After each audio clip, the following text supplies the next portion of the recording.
All right, welcome to Hannity. Busy news night, busy news week. You're going to want to see tonight our exclusive investigative report on what is being called by Peter Schweizer the Biden Five. Apparently, the zero experience stuff with Hunter is just the tip of the iceberg.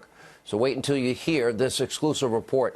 Also tonight, the Democrats, they're heinous, they're unconstitutional, and outright, frankly, dangerous impeachment fantasy is getting ripped to shreds. Now, President Trump's legal team calling it, quote, rightly so, dangerous perversion of the Constitution, a brazen and unlawful attempt to overturn the results of the 2016 election and to interfere with the 2020 election, now just months away. 288 days, but who's counting? They are bastardizing the Constitution. No Republican senator, listen, voters out there, you elect these people, should give this one iota of legitimacy. For those Republicans, the people you've elected, who want to prove their own moral superiority and sense of extra special fairness, you need to focus on your constitutional role, period, which is why the voters hired you. According to Article 1, Section 2, the House of Representatives have the sole power of impeachment. They've impeached the president. The Senate shall have the sole power to try all impeachments. You are doing the trial part. Now, you, the American people, you need to know this. It is not your Republican senator's job to bolster what are pathetically weak articles of impeachment from the House. It is not your senator's duty to call witnesses that the House didn't even subpoena. It is not your representative's responsibility to investigate evidence the House neglected to examine. There are no do-overs. The Senate doesn't get to take on the constitutional role of the House. Senators review the articles of impeachment. That's it, as delivered by the House. They now have House managers. They will present their case, and your Republican senators need to render a verdict. That's it. Now, listen closely, because these articles are an affront to our entire constitutional system. The ramifications would transcend and alter the presidency, the executive branch of our government.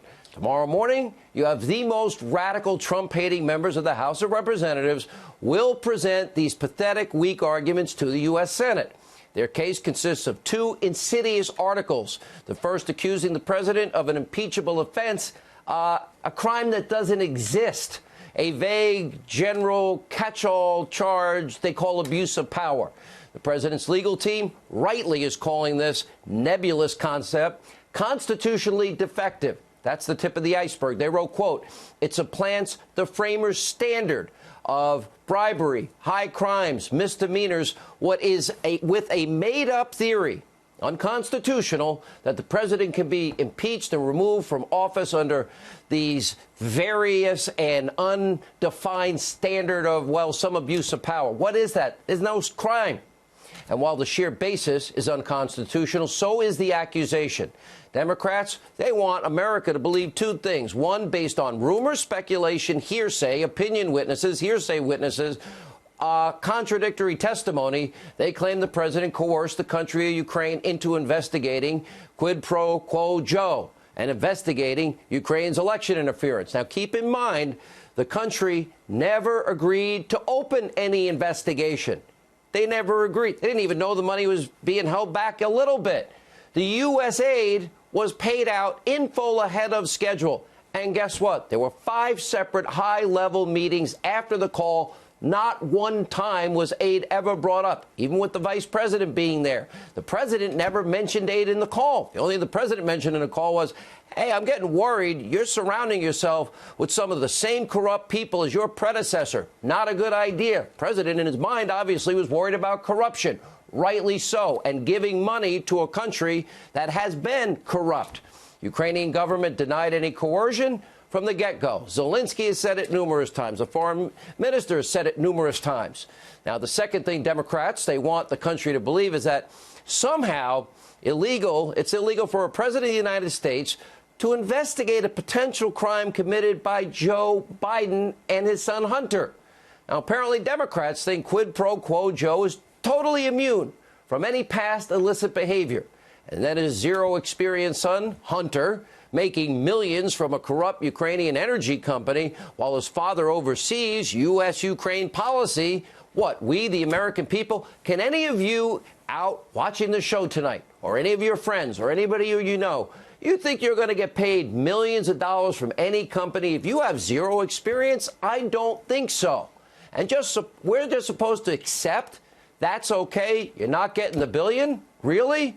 Quid pro quo Joe literally leveraged $1 billion of your dollars, U.S. aid, to get a Ukrainian prosecutor who was investigating his son and his son's company, all this money, bragging about it on TV, giving them 6 hours or you're not getting the billion. We're supposed to pretend that never happened? Now, of course, we all know that the President of the United States also has a sworn constitutional duty to faithfully execute the laws of the land. And by the way, in his call with the Ukrainian president, well, he first asked for cooperation with a very legitimate concern.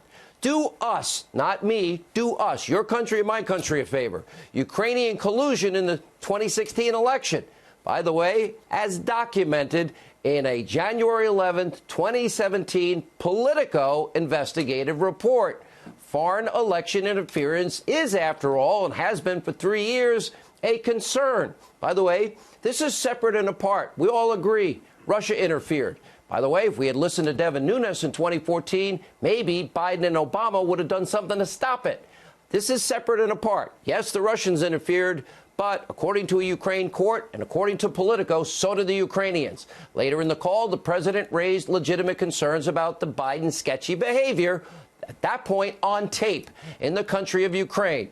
Joe was serving as vice president in charge of Ukrainian policy. According to Democrats, that's now an impeachable offense. What? That's the president's job. And it gets worse. The second article of impeachment is a blatant attempt to destroy what is a critically important, consequential function of the executive branch of government. Commander-in-Chief, House Democrats are accusing the president of obstruction of Congress for simply asserting, or saying he will assert, ultimately didn't have to assert because they never subpoenaed the people, executive privilege. And by the way, when there is a conflict between the executive and legislative branch, it is a normal process to go to the third branch. That would be the, of course, judicial branch of government to seek remedy. Now, this tool enables the president to withhold sensitive information that impacts our national security and foreign affairs. The president's legal team rightly describing it as, quote, essential to protect the president's ability to secure candid, confidential advice and have frank discussions with his advisors. This has been utilized by every single president, starting with that guy, George Washington. President Bush asserted executive privilege 6 times. President Obama asserted this power once. Neither was subject of an impeachment charade. It wasn't considered obstruction when they did it. In 1998, even Congressman Jerry Nadler, the biggest hypocrite along with Schiff in Congress, argued that the use of executive privilege is, quote, not illegal or impeachable. That's only for his side. And here's the kicker. In a dispute over the legitimacy of an executive privilege claim, the courts issue the verdict. They provide the remedy. In the case of President Trump, Democrats didn't bother to fight the case in court. I'll tell you why. They thought they were going to lose, all but ignoring our third branch of government. Constitutional scholar Jonathan Turley testifying this represented an abuse of power committed by House Democrats. And according to the president's legal brief, quote, they simply announced that constitutional accommodation, contempt, and litigation were all too inconvenient for their politically driven timetable and that they must impeach the president immediately, urgently. Tonight, the Senate must not, your elected senators must not capitulate, lend legitimacy to the demands of a compromised, in this specific case, congenital liar. He's been lying to us for 3 years, Adam Schiff, and the rest of his malignant House managers.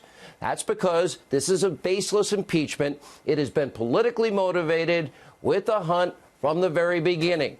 Now, there was no fairness, there was no due process, there was no fair investigation. All the considerations Newt Gingrich and the Republicans gave Bill Clinton and his attorneys, none of which were given to President Trump. And most importantly, no legitimate impeachable offenses and no crime. Now it's time for the U.S. Senate to fulfill your constitutional duty. Your senators need to hear from you. Now, you hear the Democrats' pathetic case. They should now, House has the sole power constitutionally to impeach. The Senate has the sole power to hold the trial. Okay, they impeached him. Bring your case, make your case, and then the Senate render a verdict. Dismiss it, because there's no impeachable offense here.